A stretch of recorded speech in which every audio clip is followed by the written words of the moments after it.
ဒီနေ့မှာဒီလို man တွေကုတ်တင်ပါညာကြွရပါညာဆိုရင်ဒီတစ်ခုပြန်လဲပြီးတယ်โอเคနော်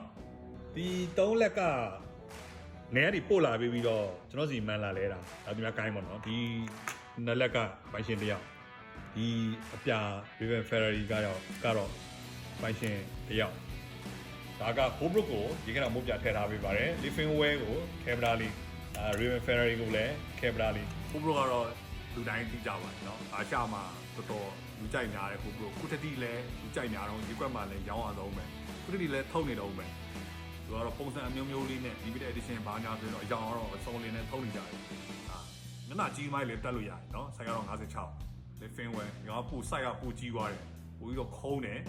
အောက်နဲ့ပူ site အဲ့တော့ Raven Ferrari Raven ထဲမှာ sport type ပုံစံလေးနော်လူချင်းမဲတဲ့စမှာရှိနေတဲ့ဂိုင်းကောင်းဟောင်းလေးတွေဆိုတော့ဒီတိုင်းပြစ်ထားရင်လည်းပြန်တောင်းလို့မရအောင်ဒီတိုင်းစီရောက်လာရင်လူမျိုးမှန်ဆိုရင်မှန်လက်ခ PC မှာတသိမ့်မချပါတယ်တချို့တွေဆိုရင်တစ်လက်အရင်ဆန်းလေးပြီးတော့လူတို့စီမှာရှိနေတဲ့ order လေးအများကြီးပဲထပ်တစ်ခါပို့လာဆိုတော့မှတားယူရတဲ့အဆင့်အောင်ပြုတ်သွားတယ်ဟုတ်တော့မနိုင်မနှင်းဖြစ်နေလို့ဒီပြင်းမှန်လေးတွားလာနော်အာမခံကိုလည်းတစ်နှစ်ပေးထားတယ်